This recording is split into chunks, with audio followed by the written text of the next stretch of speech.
So because we have to now continue from that. Okay. So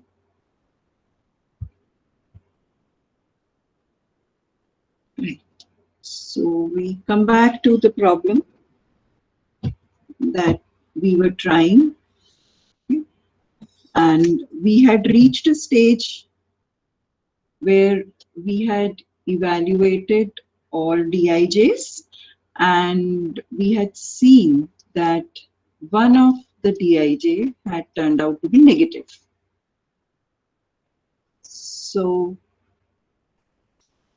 which made us conclude that the current solution is not an optimal solution. Okay. So we are now to see the improvement in that solution. Now, so what I would be needing now is the values, all the calculations that we have done so far, all that would be required. So I'm just making the original table that we had,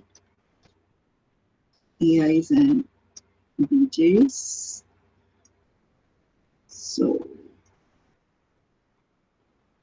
right now, the first cell had a cost of 19 units, and we made an allocation of 5 here. Is that right? The second cell was an unoccupied cell with cost per unit cost as 30.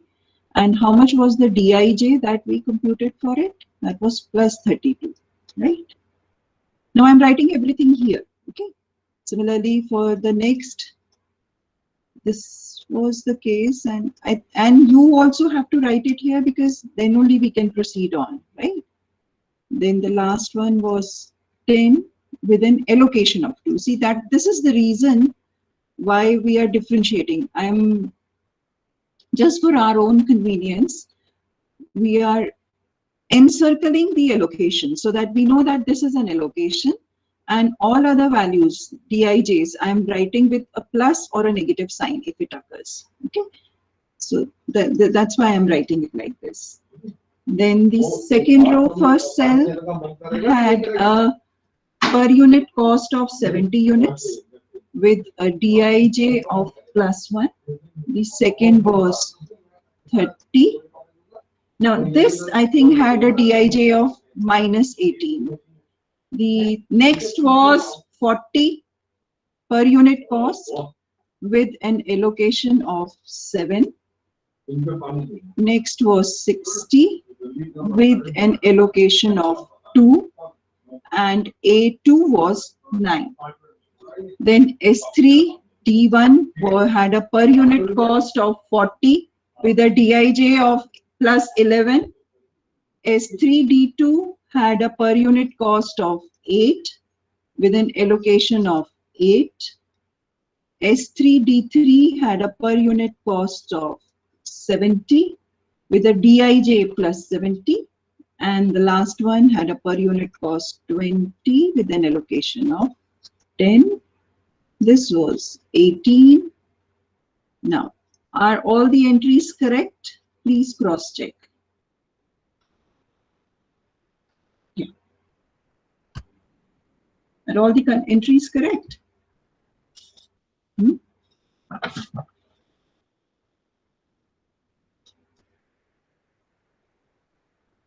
ठीक है कि नहीं? Yes, ma'am. Okay. Now comes the modification part. Okay.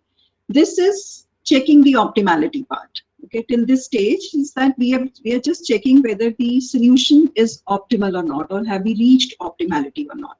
And we concluded that even if one DIJ is less than 0, then the current solution is not an optimal solution. Okay.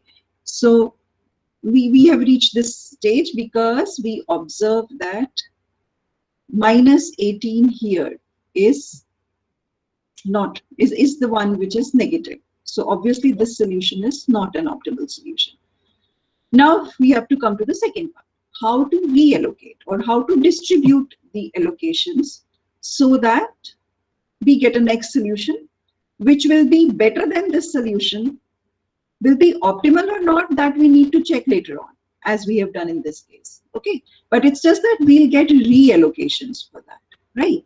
So what we do is, now comes the tricky part, because what we have to do now is we make a loop. Loop in the sense that, now if you can write down, what we do is we look for the most negative Dij.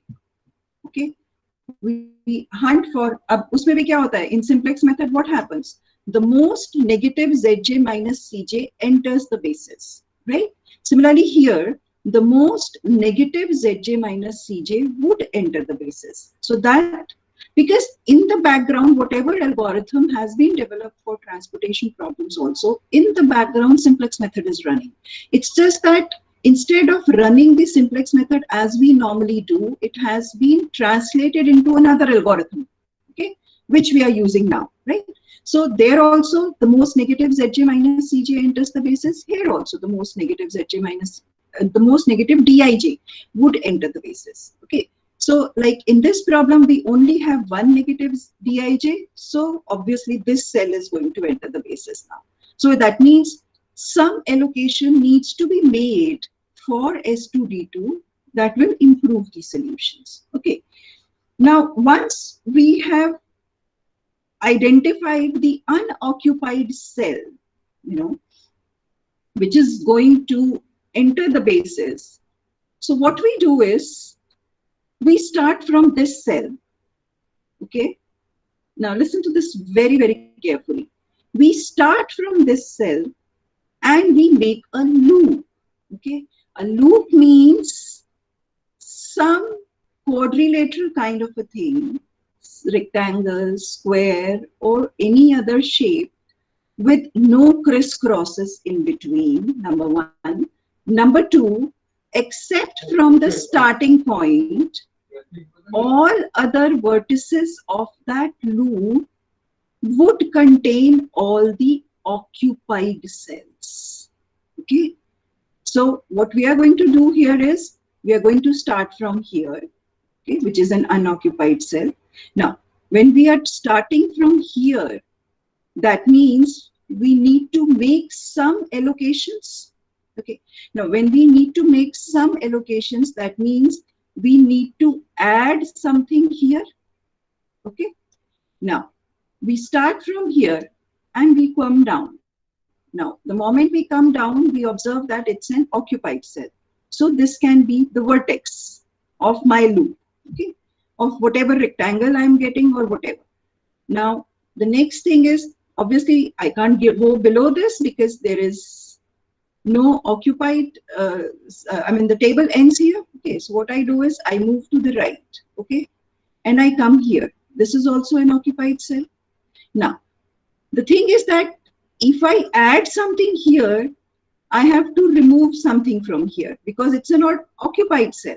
Okay, so we are sort of trying to reallocate the things, and we are going to identify in which cell are we going to add something and in which cell are we going to subtract something from. Okay, so alternately it would be plus, minus. Then from here again, I can't go right, but I can go up. So I go here. Okay, so because it was plus, minus, this also becomes plus. Okay, and from here I can come back and I am back at my, it's just that I have crossed this occupied cell in between, doesn't matter. Okay, this will not be touched. See why? Because see, any occupied cell which does not lie on the vertex of the loop is not going to change. That means the allocations in that cell are not going to change. It is only the cells which lie at the vertices of the loop where the allocations would change. How? They'll be alternately plus, minus, plus, and minus again here, and then again we have a plus. So we have in a way formed a rectangle kind of a thing here, which is a loop. We started from this thing, we came down to this, we move here, we come back here, and we are back here. Okay, so we are back to the starting point here. So this is a totally a loop, which is in the form of a rectangle. I mean, we can have loops like this. I can have. That depends upon what kind of a problem we are dealing with. It's like this. I can have a loop like this also. Okay. It's just that what you have to see is there is no crisscross. Now, crisscross in the sense that no cell, no occupied cell should be counted twice. That's it. Okay. So, and in fact, as you practice, you will observe that whenever you are making a loop, along any vertex of, along any edge of that loop, you will never come across more than 3 cells. I mean, you will never come across 3 occupied cells. At the most, there will be 2. Like here also, we have 2 occupied and 1 unoccupied. Here we have 2 occupied. Here we have 2 occupied. Here we have 1 occupied. So you will never come across 3 occupied cells along the vertex of along the edge, because the moment you come across the third one, so that means prior to that you can shift the direction. So you can have a loop like this, but then you cannot have a loop like something like this, where the things are sort of something like this. We cannot have a loop like this, because this vertex or this occupied cell is getting counted twice. So we cannot have a loop like this. There will be no crisscross, but we can have something like this. We can have a rectangle, we can have a square, okay, but then it must not a triangle, because it must have even number of vertices. Okay, just remember this thing. Every loop must have even number of vertices. Why? Because we want equal number of plus and equal number of minus. Okay, this is how we construct a loop. Now that means this is the first step when we are trying to redistribute the allocations. Okay, now obviously, because the first question is, yes, we have identified that in the cell S2D2 some allocations need to be made. Now the question is how much, okay, and how much and from where to take and where to give. Okay, so that is also a question to be answered. So this whole exercise is basically for that. We are identifying, first of all, allocation to be made here. Secondly, this loop will help us calculate how much to allocate here. Okay, so to do that, what we do is that we just look at the cells, occupied cells, that are with a minus sign. See, you have 2 cells here that are with a minus sign, right? This one, S2D4 and S3D2. Okay, so we look for the cells with a minus sign and we select the smallest of this quantity. Okay, are you getting me? Excuse me, ma'am. Yeah. Ma'am, can we move diagonally? No, diagonal would cross. It has to be straight lines like this.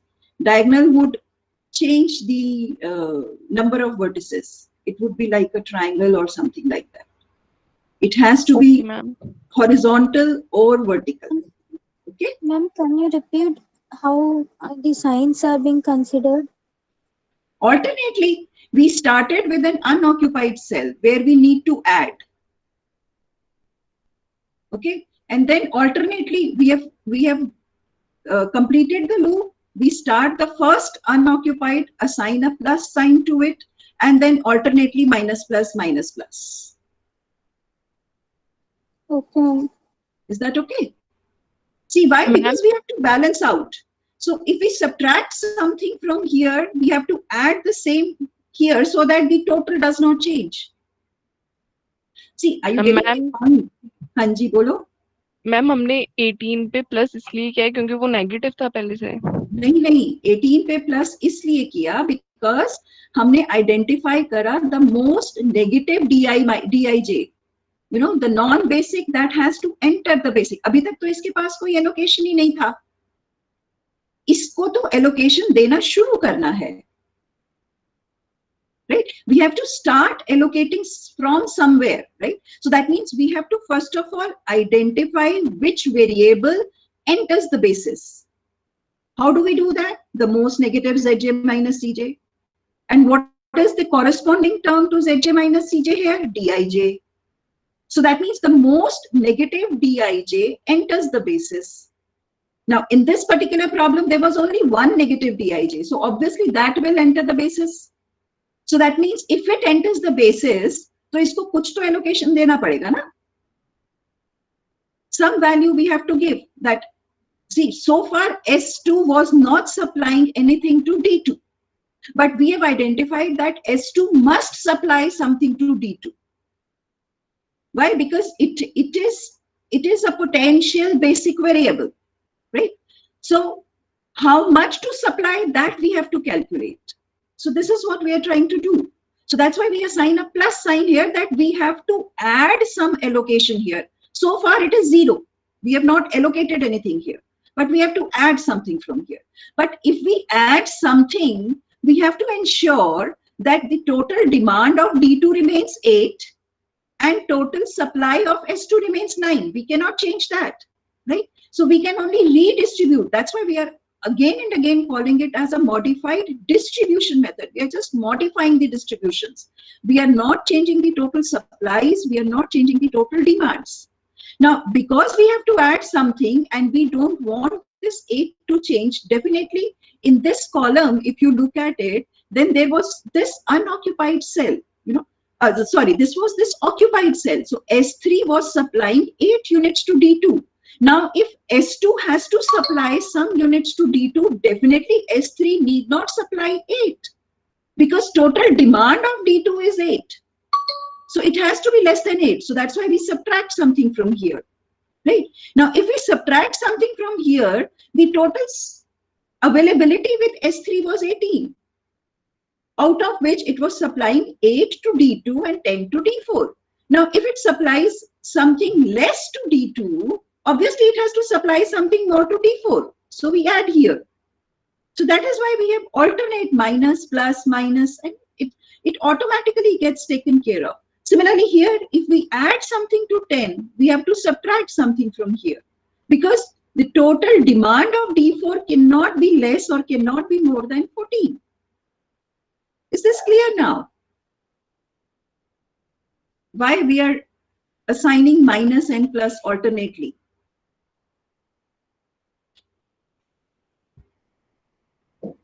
Yes, ma'am. Okay.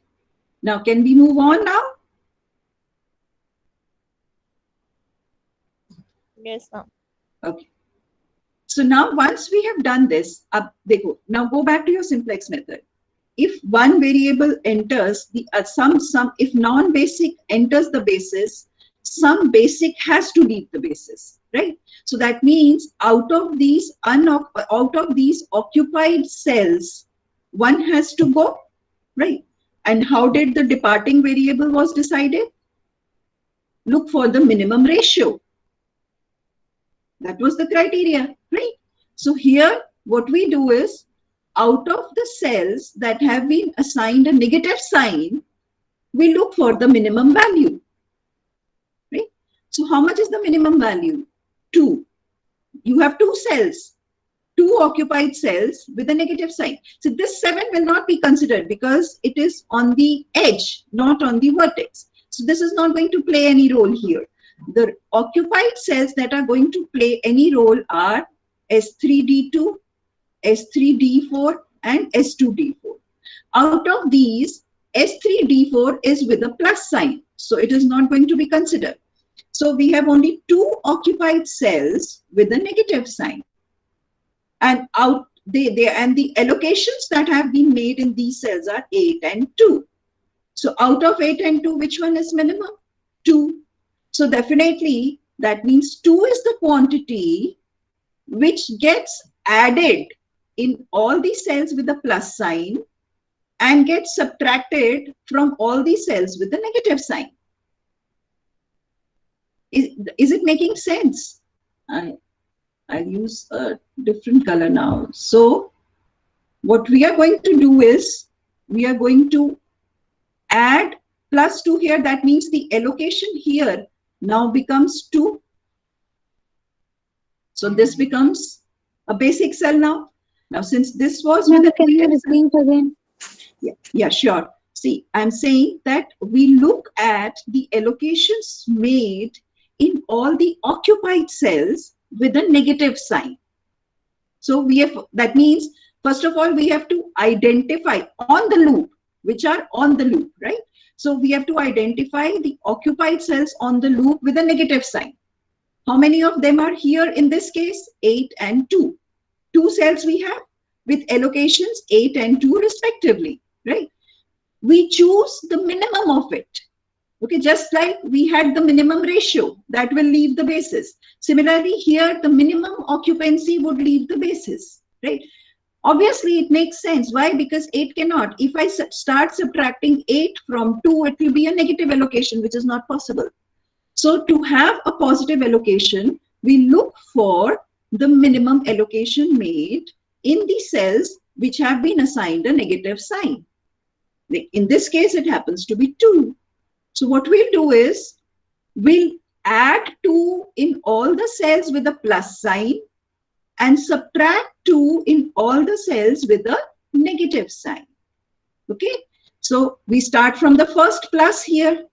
This was the cell with the plus sign, which had no allocation so far. But now we are adding to it. No allocation so far means the allocation made was 0.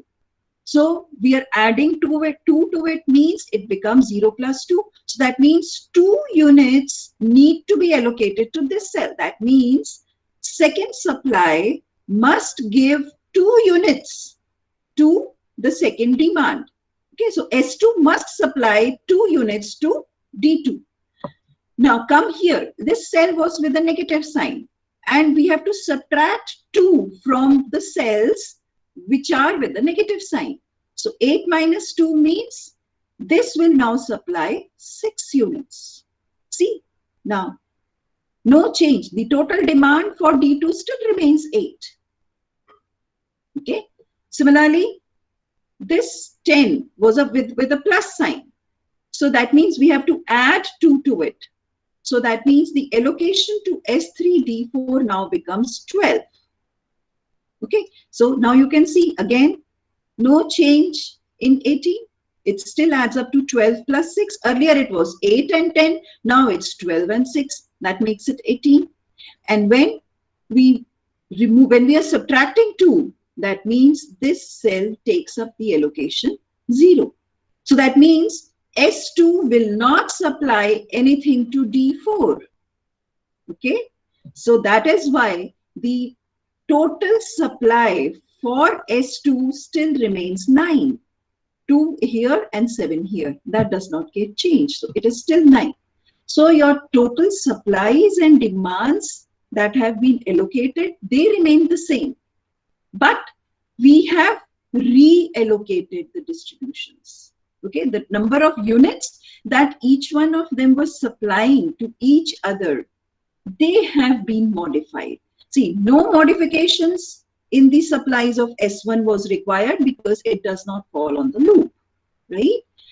Now, but S2 supplies and S3 supplies have changed because our loop involved both these rows, the row of S2 and S3.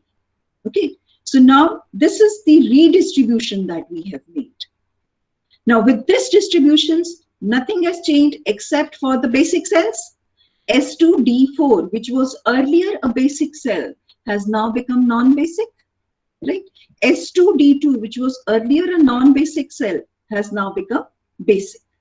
Okay, so our allocations have changed. So now if you recompute the minimum cost, you will see it will turn out to be less than 779. See, what would it be now? The minimum cost now would be 19 into 5 plus 10 into 2 plus 30 into 2 plus 40 into 7. Plus, that's it, because 60, that is not supplying anything now. Plus 8 into 6 plus 20 into 12 now. Earlier it was 10. Just compute how much does it add up to?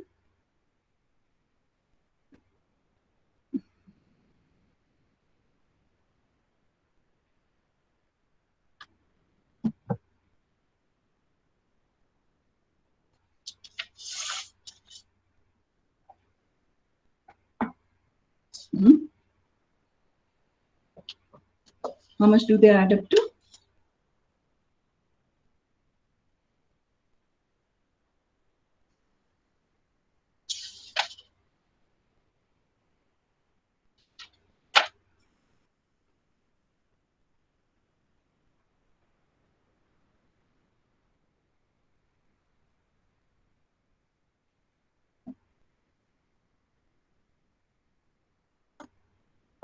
कितना आ रहा है?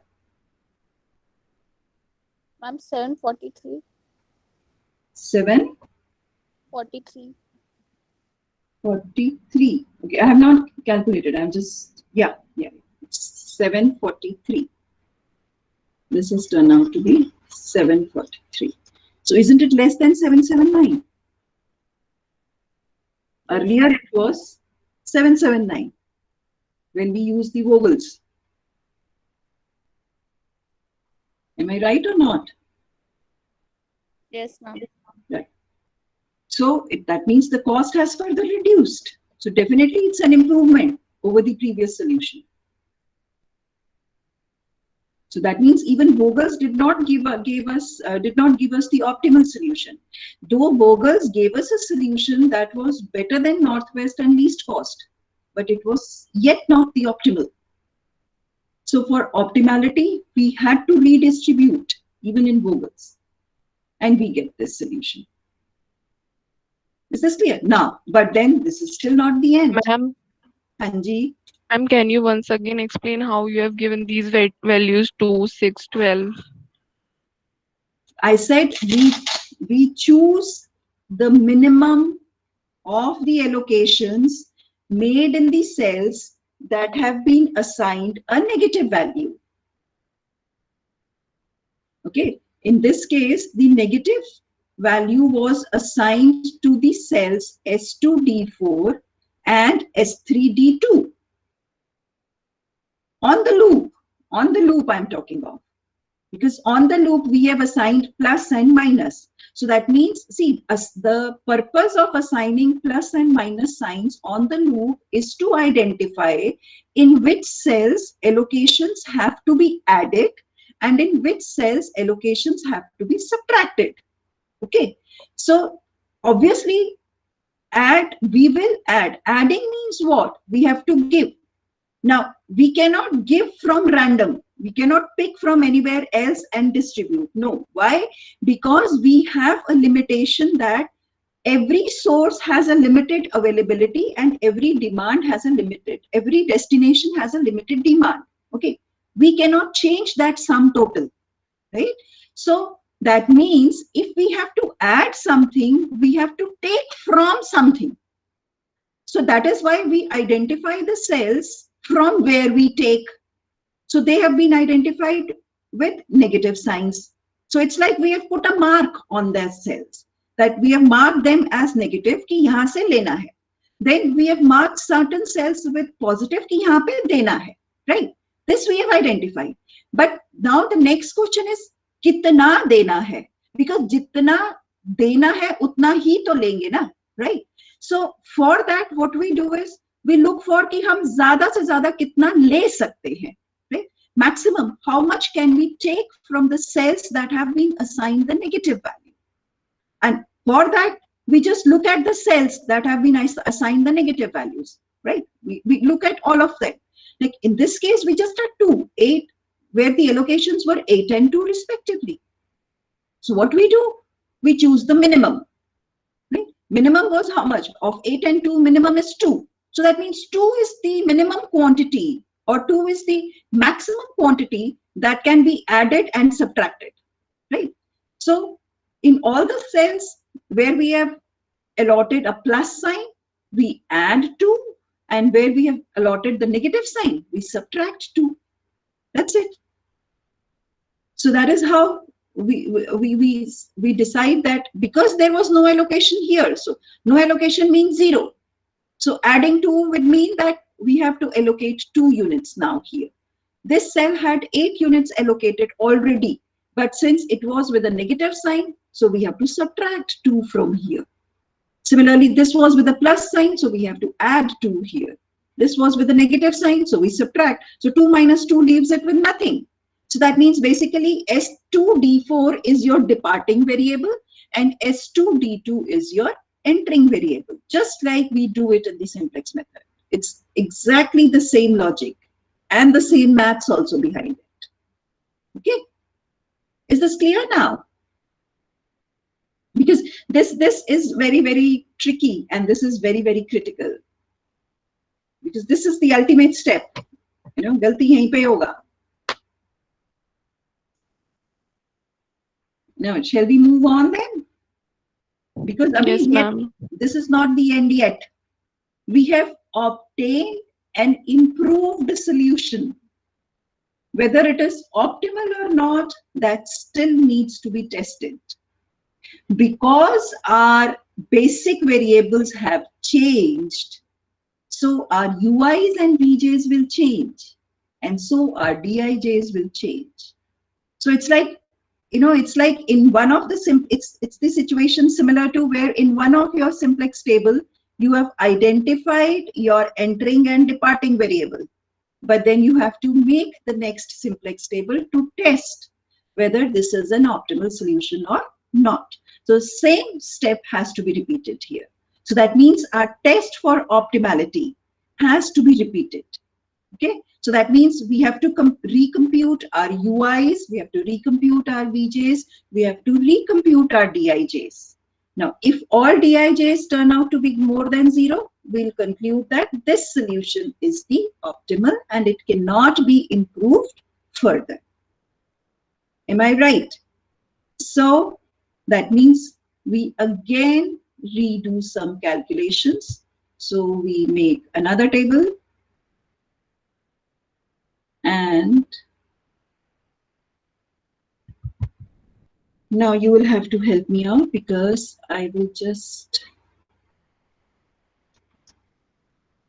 make the table, but you will have to give me the values. Okay. Sorry again. So now you also work accordingly. I will try to write as much as I can from whatever we have calculated so far, and then we'll see. Right. And these are my AIs. Just I will.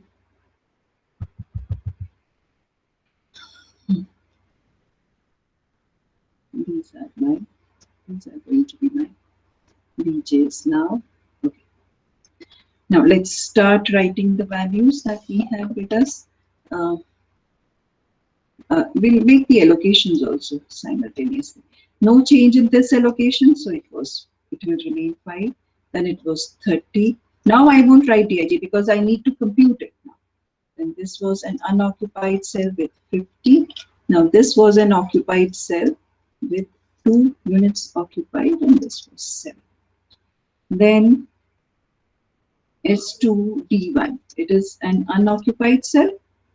Now see, now S2D2 is now occupied with 2 units, right? Then 40 with 7 units. And now S2D4 remains unoccupied because we have taken away the 2 allocations that were allotted to it, right? Then S3D1 was unoccupied. S3D2 was occupied, but now the allocations have changed. They've now become 6. And S3D3 is still unoccupied. And here also the allocations have changed to 12 now. So that this is 18, this is 5, this is 8, this is 7, and this is 14. And the total was 34. Now, this is your new table now. The one that we've got now. Okay. So now to test for the optimalities, we need to compute our UIs and we need to compute our VJs. Okay. So that means now UI VJs to be computed using the occupied cells, satisfying the equations that Cij is equal to, क्या equations थी? Cij is equal to Ui plus Vj, right? But then before that, we have to make that Ui or Vj 0 where the maximum allocations have been made.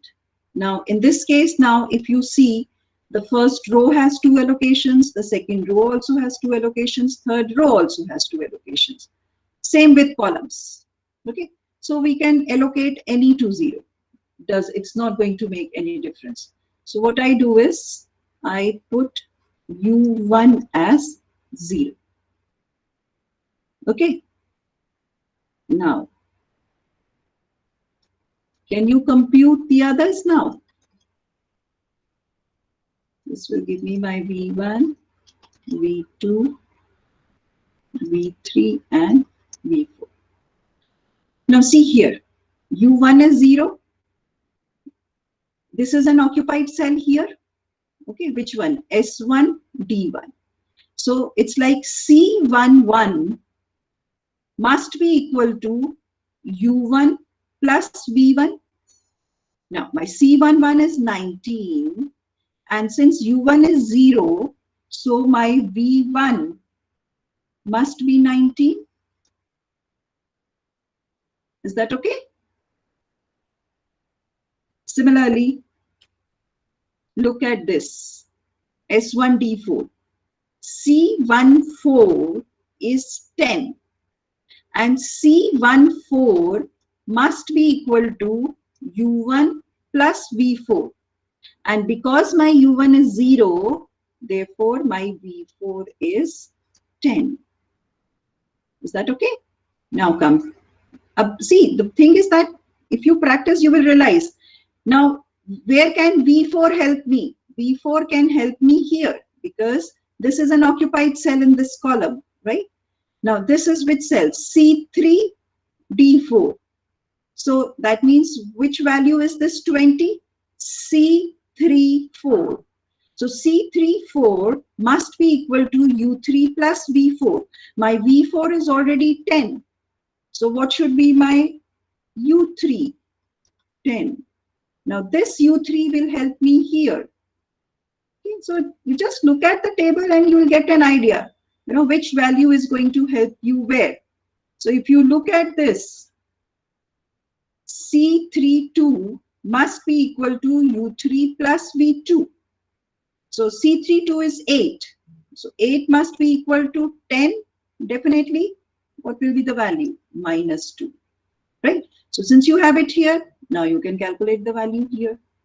So it's 30.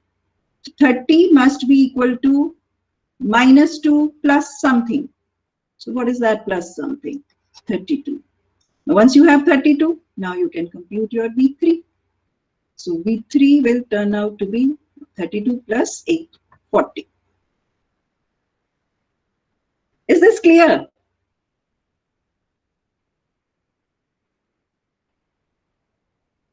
Huh? Yes, ma'am. Right. Now, once we have computed all our Cijs, the next thing is to compute your Dijs for the unoccupied cells. And we know that Dijs for the unoccupied cells are going to be nothing but Cij minus of Ui plus Vj. Okay. So for S1D2, it's going to be 30 minus 0 minus of minus 2. Okay, so that means it's still plus 32. So I'm not encircling it, but I'm ensuring that I write whether it's plus or minus so that it's going to help me decide whether this solution is optimal or not. Similarly for 50, this will be equal to 50 minus 0 minus 8. So that makes it plus 42. No other unoccupied cell in the first row. Come to the second row. So D21 will now be equal to C21 minus U2 minus V2. कितना आया बताओ? 17 minus 32 minus 19.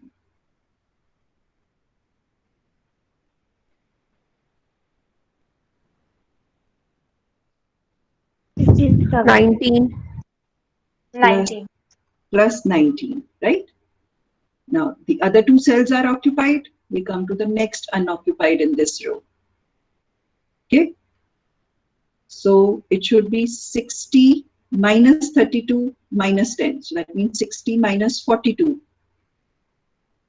No. Yeah. 60 minus 18. 42. That makes it plus 18. Plus 8. Plus 18. Plus 18. Now, no more cells left in this row. Now come to this unoccupied cell. So that means we are computing now D31, which should be equal to C31, that is 40, minus U3, that is 10, minus V1, which is 90. So basically it's 40 minus 29, right? So that makes it plus 11. And the last unoccupied cell, which is 70 minus 10 minus 8. That makes it plus 52.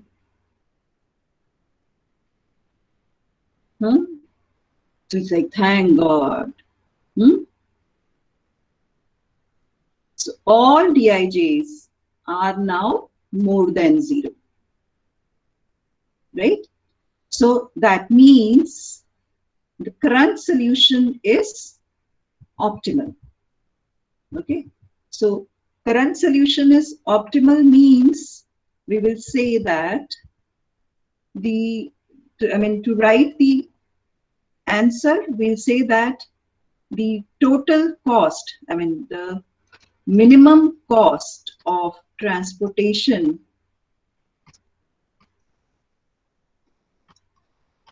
is going to be, how much did we calculate? 743, did you say? Yes, 743. And what are the supplies that we are giving?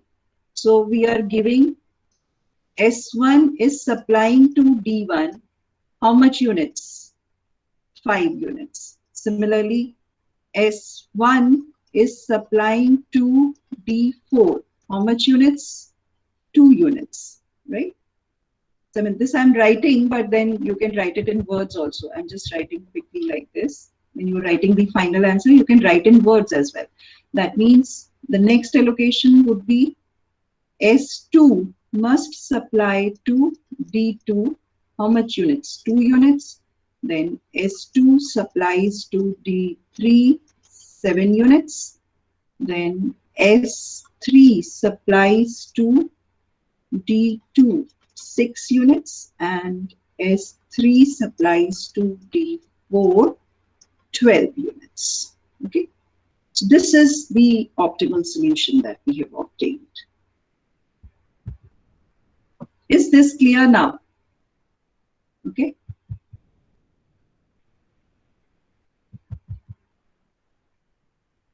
Now I'm giving you a problem which you can try.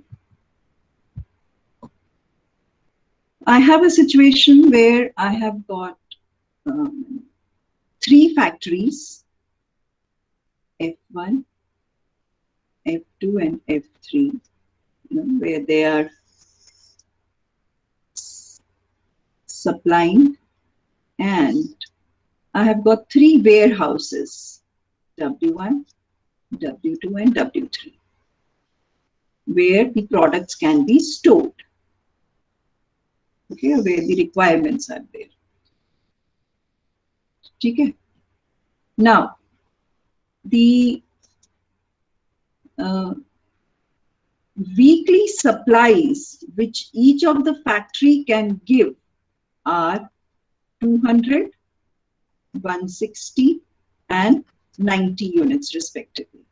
Okay, so that means every week factory F1 can supply only 200 units, factory F2 can supply only 160 and F3 can supply only 190 units. Whereas every week the warehouses require, that means these are my demands of the warehouses.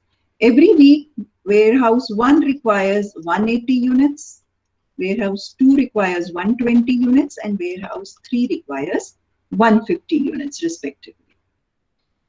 Now, if I ship the things, the products from these factories to these warehouses, then the per unit cost of transportation is 16 here, 20 here, and 12 here. That means if factory F1 supplies to warehouse W1, then the per unit cost of transportation is 60. Similarly, per unit cost of transportation is 20 when the first factory supplies to the second warehouse, and so on and so forth. Similarly, the respective costs of transportation for the second factories are 14, 8, and 18. And for the third factory, they are 26, 24, and 16 respectively. Okay, these are the unit shipping costs, right? Now you have to find, my problem is that you have to determine the optimal distribution for the company. Okay, this is one part, and this will be interesting. I'm leaving the things to you. Right? And you've got the problem. You have to determine the optimal cost of transportation. Okay, and another one I'm giving. Now you use your own logic to find the initial solution. I'm leaving it open to you, and then realize whether it's optimal or not.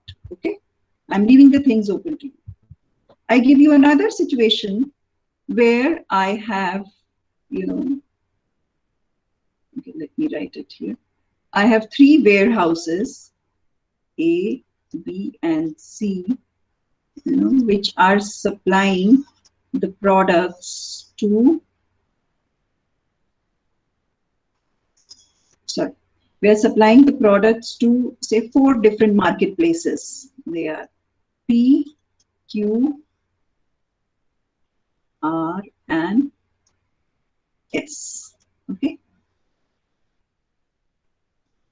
I have 3 warehouses, A, B, and C, that are supplying the commodities to 4 marketplaces, P, Q, R, and S. Now, the details of availabilities, demands, and shipping costs, they are in this table. So these are my supply, this is my demands. So they are 22, 15, 8, and demand is 7, 12, 17, and 9. Okay, and the per unit shipping costs are 6, 3, 5, 4, and 5, 9, 2, 7, and 5, 7, 8, 6. Okay, now what has happened is that one of the manager in this department who ships the things, from his past experience, he has identified that A should supply to Q 12 units. Okay. Similarly, A should supply to R only 1 unit, and A should supply to S 15 units. Oh, sorry, 8. 8 units from 8A to S. Just a minute.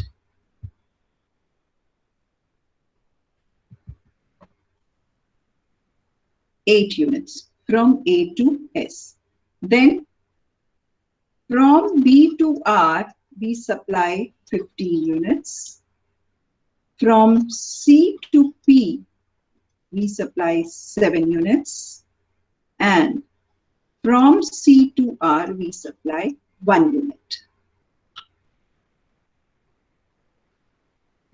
Okay, this is a schedule which the shipping clerk has already made. Okay, so that Ma'am, means, from B to R it is 5 or 15?